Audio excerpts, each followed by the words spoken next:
Come home in the morning, go to bed feeling the same way. Can't start a fire, worried about your little world falling apart. There's guns for hire, even if we're just dancing in the dark. If I couldn't be a musician tomorrow and I had to find something else to do, I have no idea what I'd do.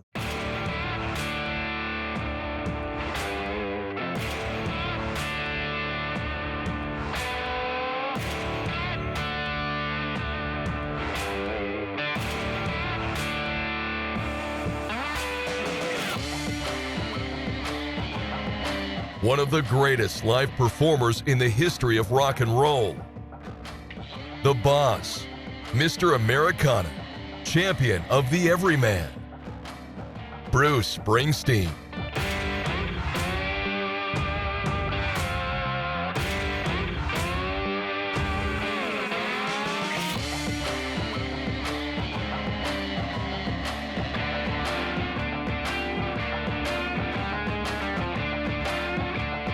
Music was really my first refuge against things that were bothering me, so it did help a lot.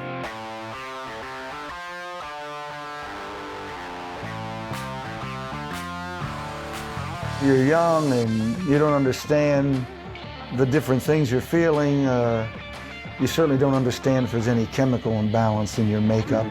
So all I knew was when I played, it deeply centered me and chased away my blues. I think that's how it all started.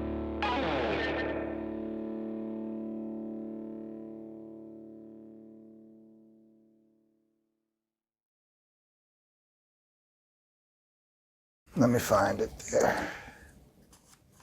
Okay. All right, I have a favorite place I go to, was a favorite spot that my pop used to go to, was a place called the Manasquan Inlet. And it's just a place, yeah, it's just a place where the boats come in and the boats go out. It's by the beach, lovely set of rocks. So this is me traveling home from a short visit at the Manasquan Inlet. I travel into a stream of headlights as commuter cars holding their day travelers flash by inches from my left handle grip. I move north up the highway until the traffic recedes, leaving only my headlight illuminating blank road and dashes of white line, white line, white line, white line. My ape hanger, high-rise handlebars, thrust my arms out and skyward to shoulder height, opening me up to the wind's full force. It's a rough embrace. As my gloved hands tighten their grip on that new evening sky, the cosmos begins to flicker to life in the twilight above me.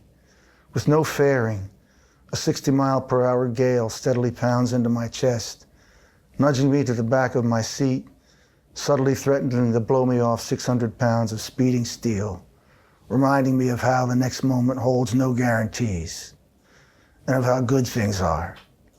This day, this life, how lucky I've been, how lucky I am. I turn the corner off the highway onto a dark country road. I hit my high beams. I scan the flat farm fields looking for deer, all clear. I twist the throttle as rushing into my arms comes home.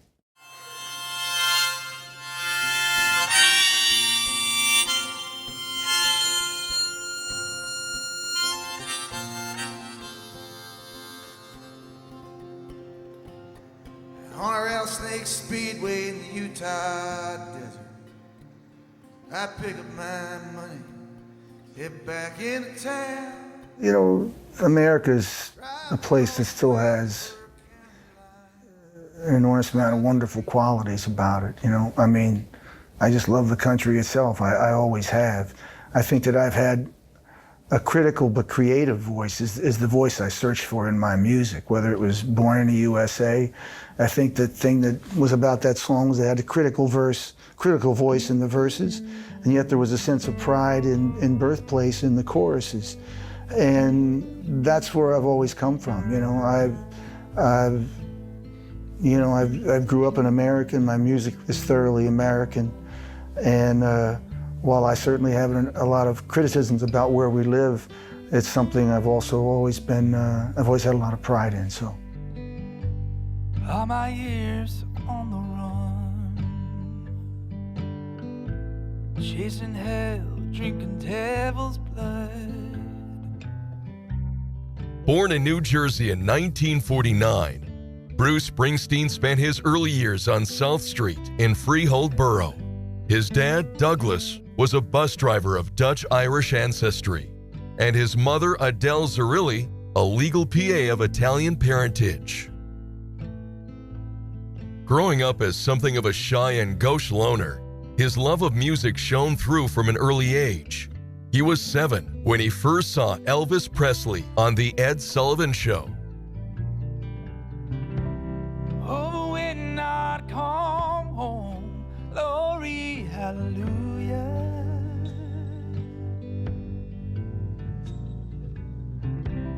Oh, your love had a way of knocking me on down. Well, that's what I think that's how it all started. You know, you're young and you don't understand the different things you're feeling. You certainly don't understand if there's any chemical imbalance in your makeup. So all I knew was when I played, it deeply centered me and chased away my blues, you know, for whatever the reason was. I think there was an enormous amount of self-realization in playing. And when you walked off the stage at night, you knew who you were, you know, and you felt you've done something constructive. So you left with a certain feeling of lightness and a certain positivity that eluded me in a lot of the rest of my daily life. So music was really my first refuge against things that were bothering me. So it did help a lot. In 1965, Bruce started playing as a jobbing musician along the Jersey Shore. It was during this period that he was dubbed the Boss.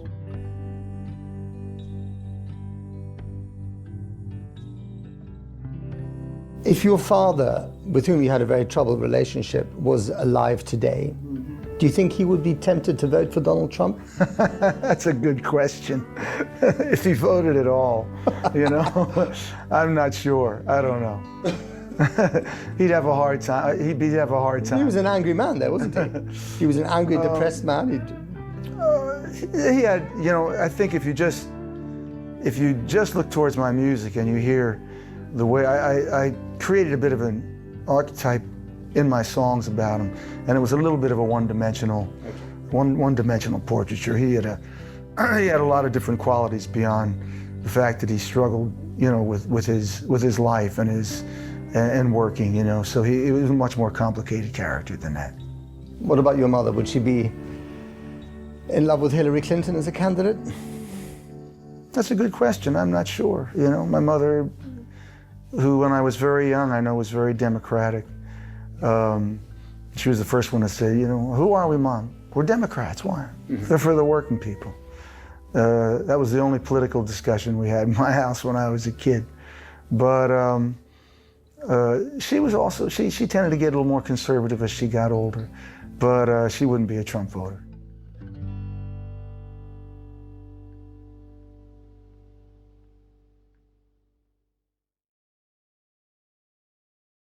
It's obvious that his life was a bit of a struggle at the start, and his mum bought him a very cheap guitar but had to save for it. I think it was an $18 guitar.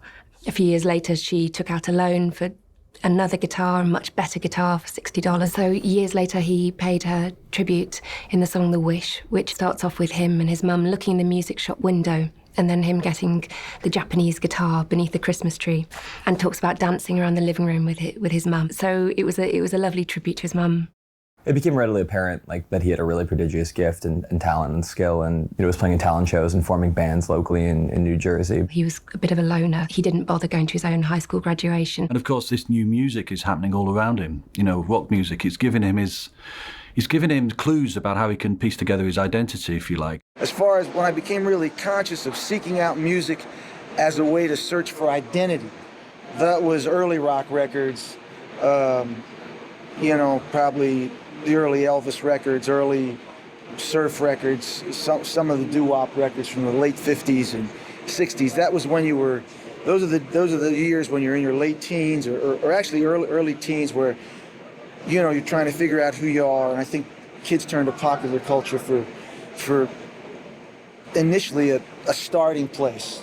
I like the way that guy dresses, or I like the feeling this music evokes, or that's cool. So those are the earliest records that I think that I experienced as a search for identity, which I really kind of carried through all of my music to this day, you know. He ended up becoming lead singer of a band called the Castiles, and it's interesting because there's like this whole psychedelic revolution kind of going on in 1965, 1966, and Bruce Springsteen's kind of untouched from that.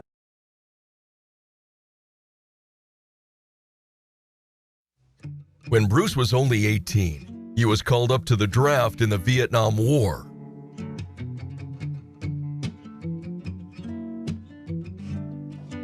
A committed pacifist, it was a cause he did not believe in. But he failed his physical anyway, following a motorcycle accident a few months earlier.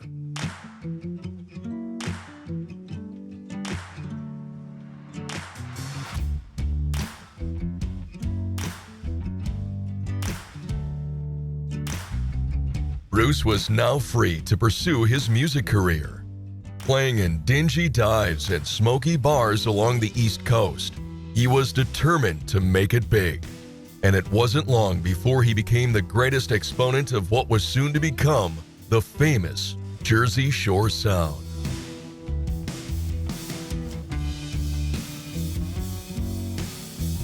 By now, he had carefully cherry-picked the band that would back and support him for nearly 40 years, minus one very important character. The story about when he first met him, he came into a club and the wind was howling so much that when Clarence opened the door, the hinges fell off and Clarence enters. You know, it's wonderful mythology, you know. It's love, you know. It's more than being married.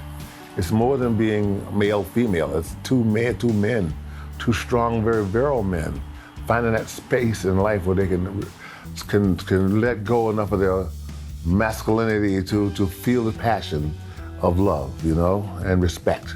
And that's what it is. It's love, respect, and trust.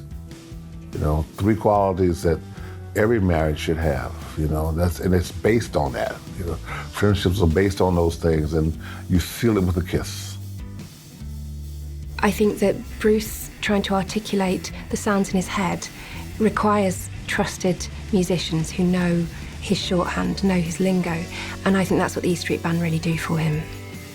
One of the things I always say I'm the proudest of is that friendship survived, and those are the things that were really important, and right now it's just nothing but a ride, you know. It's great.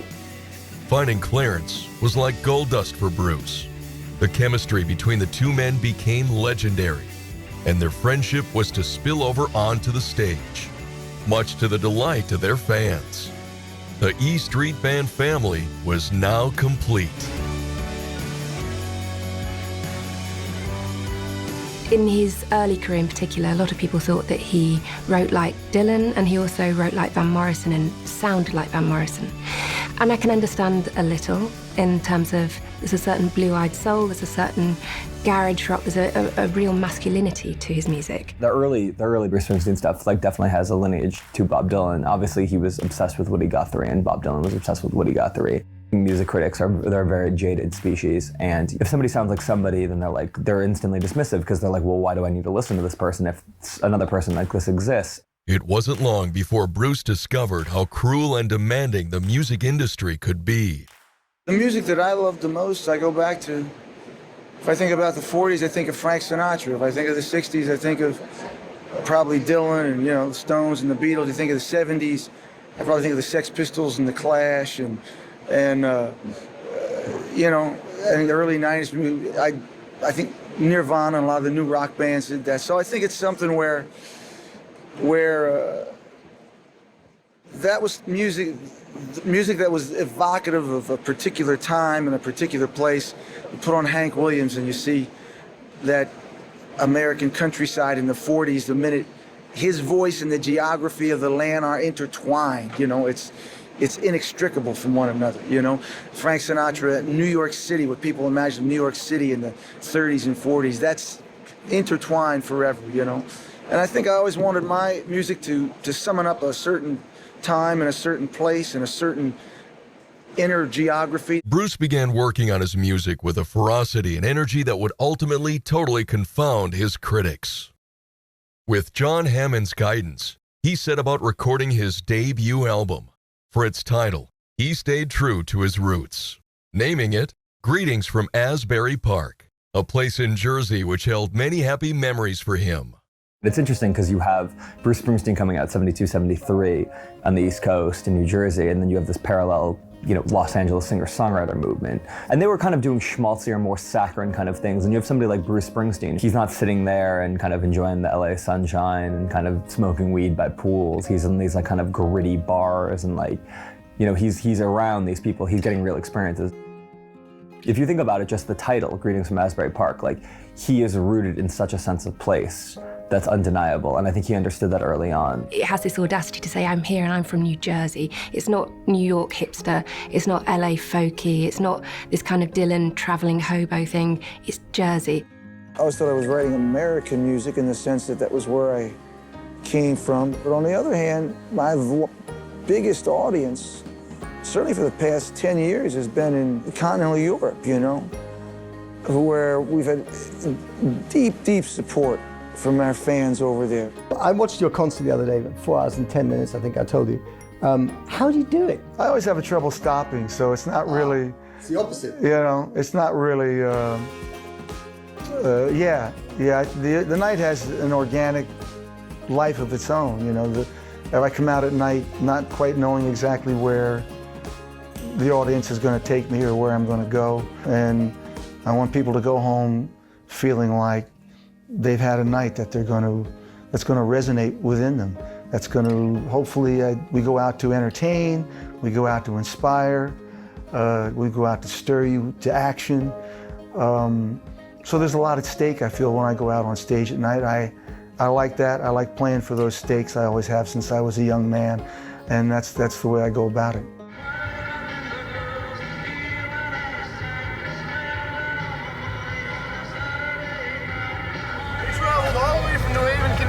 We need tickets! He's opening his tour tonight. I've seen him since '78. I need tickets and I need them bad. Right here. Hold them up. Go. I got it. All right. This is it. This is it. I'll be honest with you, really, okay? I have to hand it to Bruce Springsteen. I don't think that it's just him in particular being an artist that has made this whole fascination totally, you know, just everybody go crazy. And he has, I think it's his personality that has done it. He has coupled his, boy, he's made everybody love him more than they love Jesus, okay? Basically. No, I'm serious. I mean, he has sold more records than anybody has ever sold, as far as I can see, you know, and sold out more concerts, and everybody wants him, and everybody wants to touch him, and, you know, but he has to be doing something right, and that is, he's basically a nice person. What do you expect to see that you can't see from anybody else? Real sweat. The one guy, real sweat. The one guy who puts it all on the line. More work. More work. I'd crawl 3,000 miles on crushed glass to see Bruce perform. Bonsoir, Patti! Come on up and lay your heads in mine. Come on up for the rising. Come on up for the rising tonight. Let the house be small. Bells are ringing, fill the air. I'm wearing a cross on my calling. On wheels of fire, I come rolling down here. Come on up for the rising. Come on up, lay your hands in mine. Come on up for the rising. Come on up for the rising the night.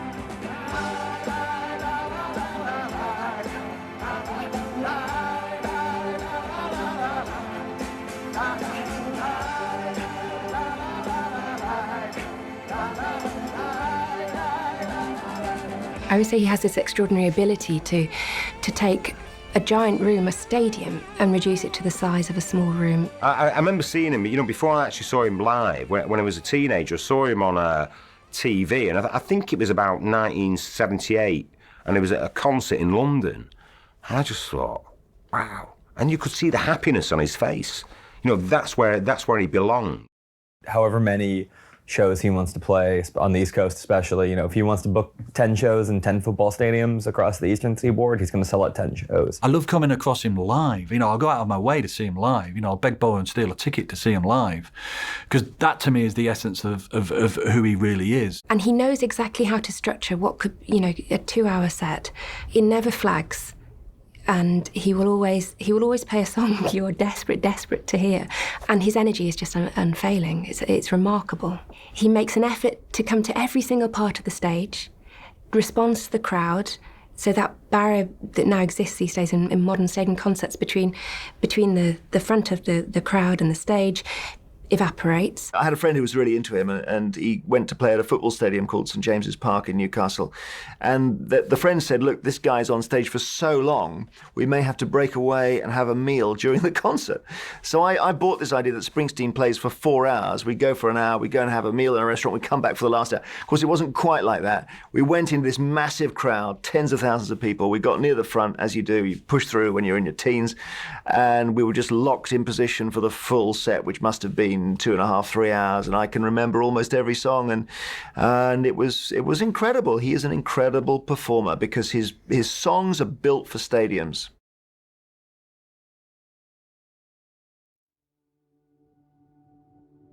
By 1974, the Jersey Shore sound was really making waves in the rock world, and Rolling Stone magazine decided to send one of its top writers along to discover what all the excitement was about.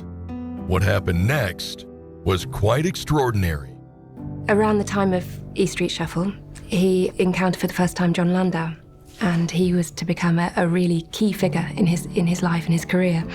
And Landau wrote, after seeing Bruce, that he had seen the future of rock and roll, and his name was Bruce Springsteen. And he said, on a night that he needed to feel young, Bruce had made him feel that he was hearing music for the first time. It's almost like you're sieving for gold every day. So he will have been excited by Springsteen, and he will have got it. What he actually did was create his own future. So there's the sense that suddenly John Landau has a future, away from being the miserable existence of a rock critic, which is an awful cul-de-sac. My first impressions of him from seeing him live and getting to know him in 1974 were that he was a genius, and that's not something you lose, you know. And he's the same guy that I knew then. Today, I think he's better than ever, and he's an incredible person. That inner core of talent and perception about the world around him, it's just, he brings it with him. It's just, wherever it came from, he brings it with him. So Landau's partnership with Bruce led to the exciting creation of a sound that would stamp Springsteen's musical genius all over the world with Born to Run.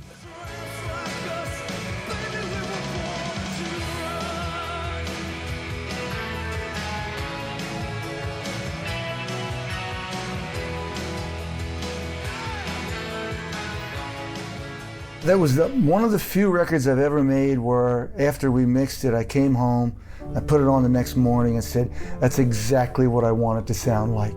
He, at this point, really started to show his perfectionism. He spent 14 months recording this and 6 months alone on the single Born to Run. And he was tremendously frustrated. He is pacing about the studio and he's angry. He's like a little ball of tension.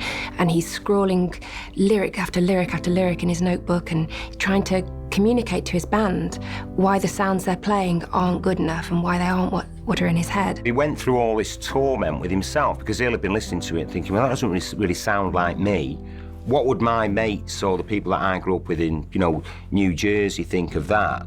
And then he brought in Steve Van Zandt, and almost like Steve Van Zandt was to say, well, look, Bruce, this is a great song. This is a great sound. And he'll have needed that. You know, because, you know, really, you know, part of the sensitivity, part of what makes him special is kind of that self-doubt and that lack of self-confidence. The process we used then was quite similar to the process we use now, except not anywhere near as painful. You know, it was, we were just learning to make records, and so the records were long and they were hard, and we didn't really know what we were doing. And we were also trying to build a core philosophy around what our band was going to be and what we wanted to talk about. And so it was really, it was a very shaping album. It had to be amazing. It had to be amazing, and therefore it had to sound amazing, because all rock music really is its sound.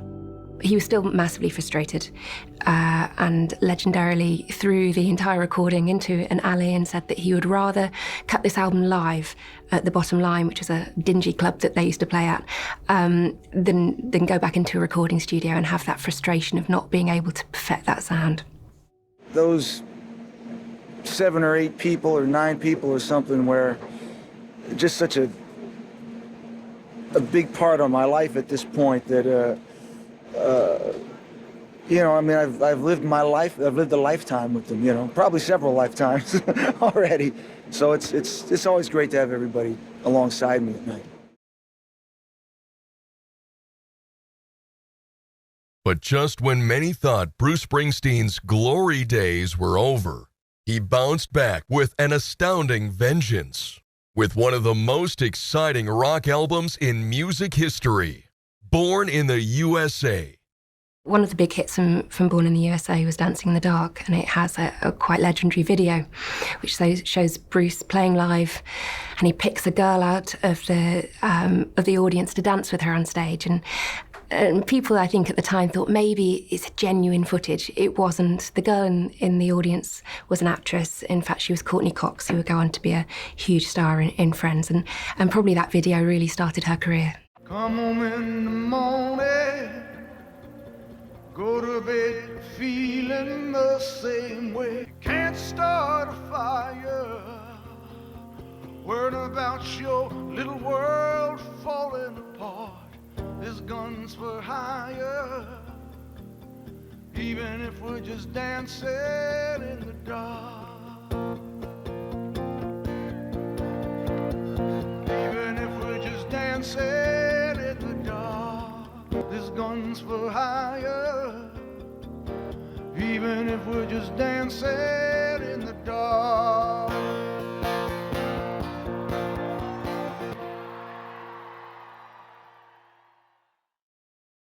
"1985 was to prove an astonishing year for Bruce. Not only did he assert himself as one of the biggest rock stars of all time, but he also met his future wife, actress Julianne Phillips, and married her soon after. It was a very short-lived marriage and quite an unhappy one, by all accounts.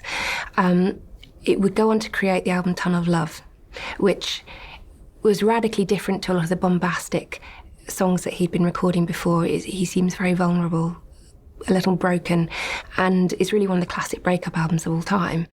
When you're in love with someone and you're married to someone, you know, and especially with him coming from that kind of Catholic background, no divorce, love is forever, you've made that commitment, that will have tortured him too.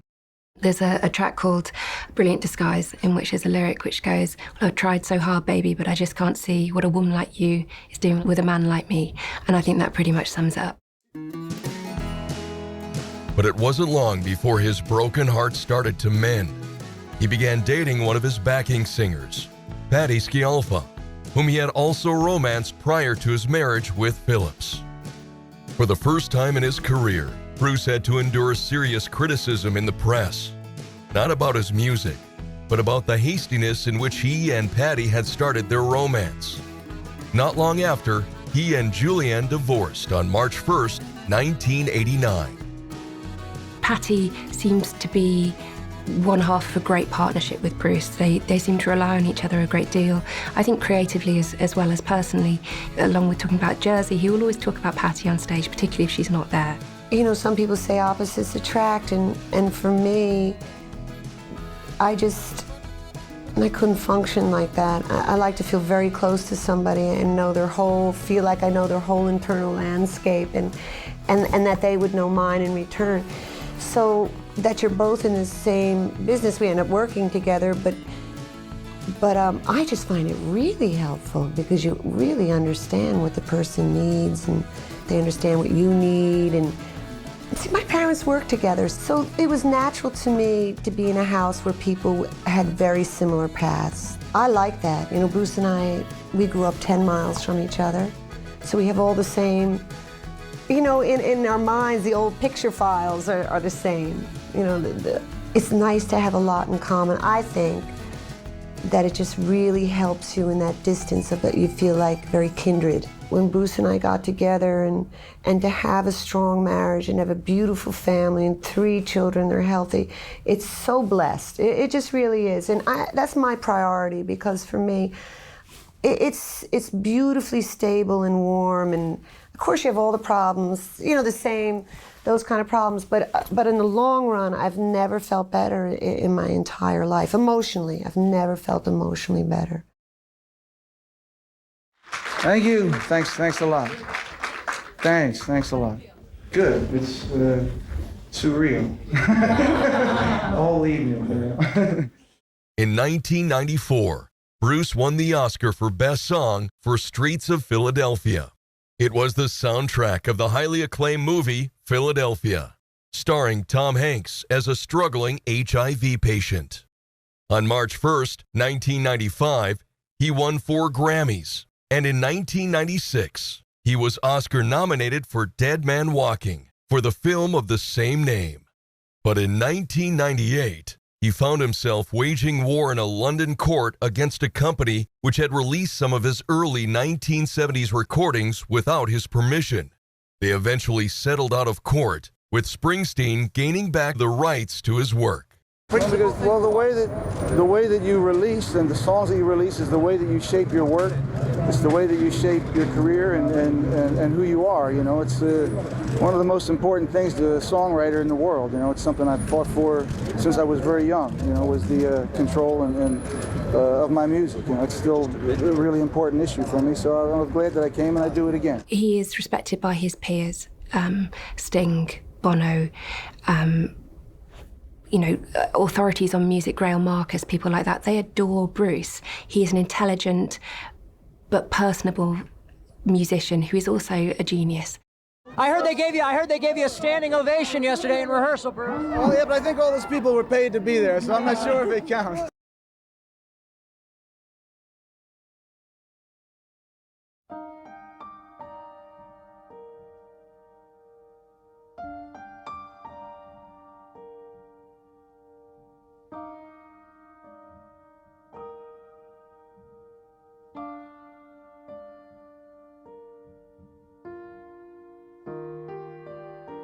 After 9/11, I was working for one of the TV news programs here, and I had to fly to the States. And then, having reported from New York, I then went to New Jersey, and I met there a woman whose firefighter husband had been in one of the Twin Towers and who hadn't come back. It was an incredibly powerful interview, because she said to me, I'll never forget it, that he left a note for her that day just to say, and this is just a normal day, "My love, I love you so much. You changed my whole life. I live for you, and I can't wait to come home, and, you know, stay safe." And it was him that died. And I remember being so affected by just how much had been ripped away that day. And then just as we were chatting after the interview, she said, "Oh, I got a call from Bruce Springsteen." And I said, "Oh, that's amazing, because of course he's from around here. You know, I always wonder whether he's still connected with New Jersey and still cares about it." And she said, "Yeah, hugely." She said he'd been ringing up the widows of firefighters, and, you know, she loved his music, and he was local, and he was a real child of New Jersey. But more than that, he'd rung up the widows of the firefighters to speak to them at length about what they were going through, and, you know, to try and give them some comfort. And I found that incredibly powerful. I mean, it actually sort of reinforced to me the fact that what I feel I hear in Springsteen's music is something very, very authentic about blue-collar New Jersey, and that he's still very much locked into that world.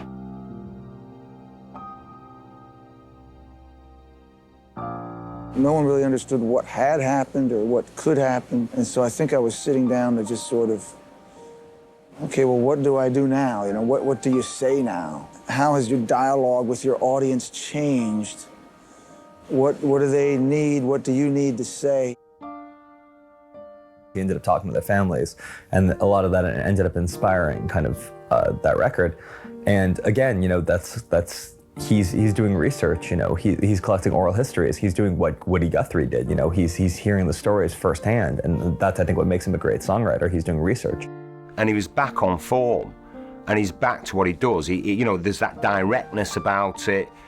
You know, he doesn't shirk the issues, because again, there's a part of Springsteen that goes back to New Jersey and where he came from, and that Catholic thing. He wants to put something back, and I don't mean financially. I mean emotionally. You know, because otherwise, what's it all about? It's not just about being a pop star.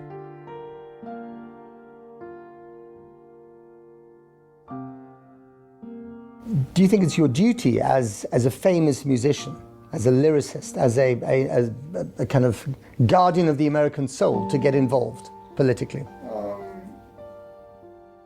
Not necessarily, you know. I think that I've had a voice that's spanned over a period of 40 years now. People generally know where I'm coming from and my point of view. I believe that if you get out there on the stump, which I've done a few times, I think it's nice to show some support, but I don't necessarily believe that musicians turn the tide or have any deep political influence in that sense.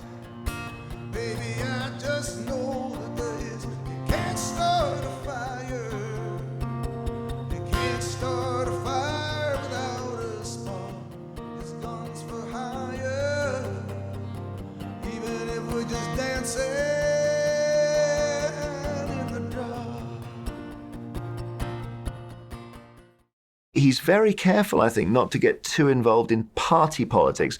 That's not to say that his songs aren't very political with a small p, and The Rising was clearly a song about, in some way, reaffirming the American soul after it had taken such a beating on 9/11.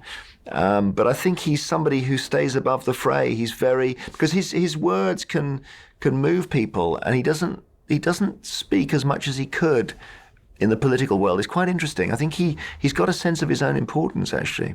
When Obama had won, his song The Rising was the first song played, apparently, after the announcement, after Obama's speech, and again, I think after his inauguration.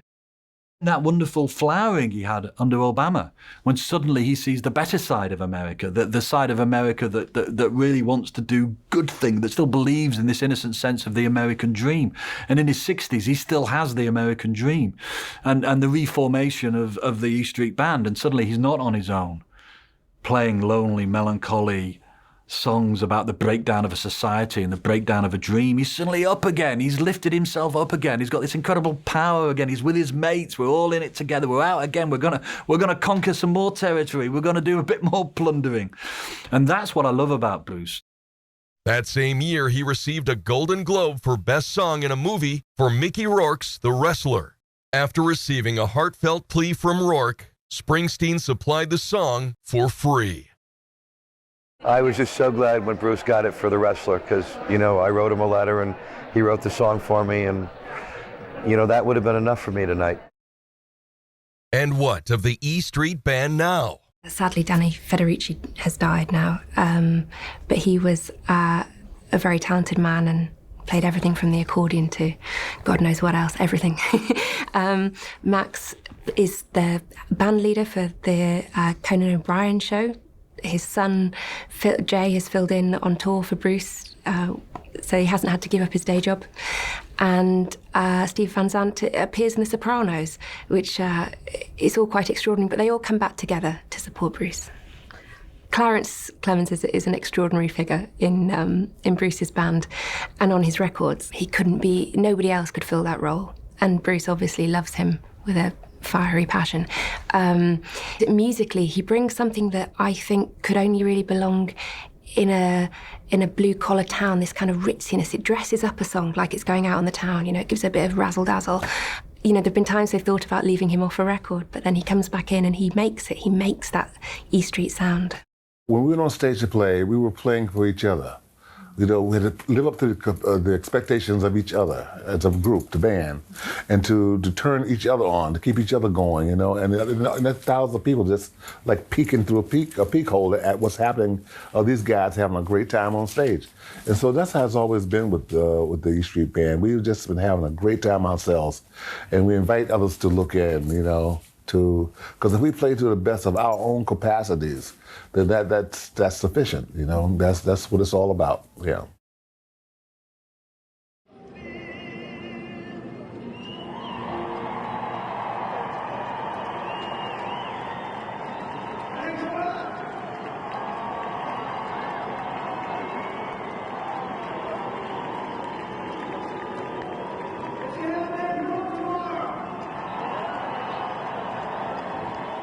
I think what's happened is it's very visible right now because the past 40 years, as the deindustrialization and globalization has affected a lot of work lives, the issues that matter to a lot of hard-working folks haven't been addressed. It's like this: if I couldn't be a musician tomorrow and I had to find something else to do, I have no idea what I'd do. I'd be at a loss.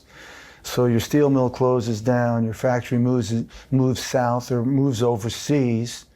That's your life walking away from you, So it's really a moment where their concerns have come to the front.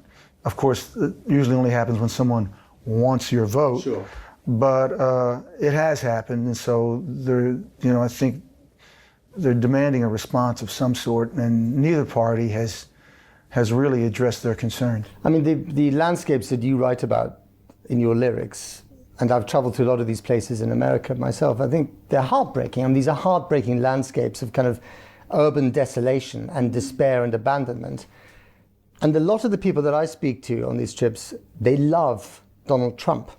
They love him because they think that he is finally hearing them. Do you get that in your community? I mean, the people that you used to know in New Jersey as well. Can you understand where that's coming from? I mean, I know some Trump voters, but I think that he's really preyed upon that part of the country, because he gives these very glib and superficial answers to very, very entrenched and very difficult problems. But they're answers that sound pretty good if you've struggled for the past 20 or 30 years. So you can understand his appeal. Yeah, I can understand that somebody with simple answers to very complicated questions who sound like they're listening to you for the first time. Do you think the people who like him are racists? No. I don't believe that. You can't generalize like that. I think there's all kinds of people that are interested in him for a variety of different reasons. But in a way, that part of America has been looking for someone to come and talk to them for a very long time. You did it with your music, and you write about that very eloquently in your book. Yeah. But politically, they've been left behind, haven't they? I believe so, yes. Are the Democrats the answer this time? Is Hillary Clinton the answer? I don't know. I don't really know. I think Bernie Sanders had some appeal,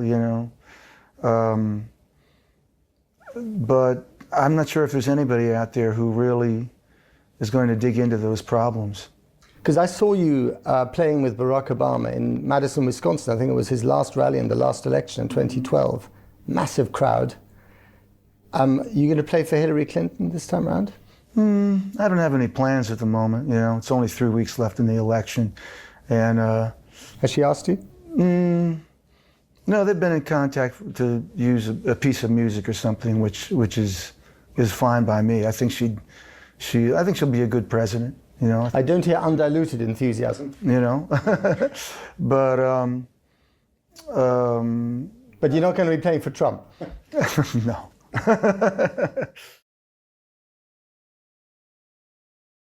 Bruce Springsteen has won 20 Grammys, 2 Golden Globes, and an Academy Award. And he's sold over 120 million albums worldwide. Bruce has said that he spent much of his life as a musician measuring the distance between the American dream and the reality. To me, that quote completely sums Springsteen up, because it's true, he's come from a working class New Jersey background and he's made it, he's fulfilled the dream. But I don't think he's even noticed. He's actually really looking at all the people who haven't made it, who haven't got what they dreamt of, and he's feeling like he had no right to dream of it himself in the first place. And it is always that sense, you know, the Chevrolet is hurtling down Thunder Road, but where's it going to? You know, it's going to end as a burnt-out wreck. And it's all the passengers, you know, Wendy in Born to Run, and the sadness of her realizing as well that they weren't going to get anywhere. And I think it's so powerful. It is such an American thing as well. It's because I think the Americans dream bigger. To me, Springsteen's just one of those people, I will always be interested. What's he going to come up with next? I think he's aware of the fact that the American dream isn't necessarily that you get whatever you want. He didn't give up. He like suffered through like, you know, a legion of hardships. You know, there was doubt and heartache and all these things, and they're wrapped up in his person. He has, in many ways, achieved the American dream, playing rock and roll, and a great American invention. However, he misses, I should imagine, certainly his songs would suggest, the life of the ordinary man with the porch and the girl dancing and the radio playing. There is that chance that his best song might still come, and I think there's very few artists that you can say that about, and that's what makes him so rare and so special. I've been doing it for 30 years. I'm going to continue to do it, mainly because I like it. It's fun for me. I hope it provides lots of other things, you know. We try to be dutiful about it. We try to be professionals about it. I believe in the band as a professional unit. When you buy your ticket, our handshake is our word. We're going to come out. When you come on that night, we're going to be the greatest band we can be, you know. We work real hard to provide that consistently every night.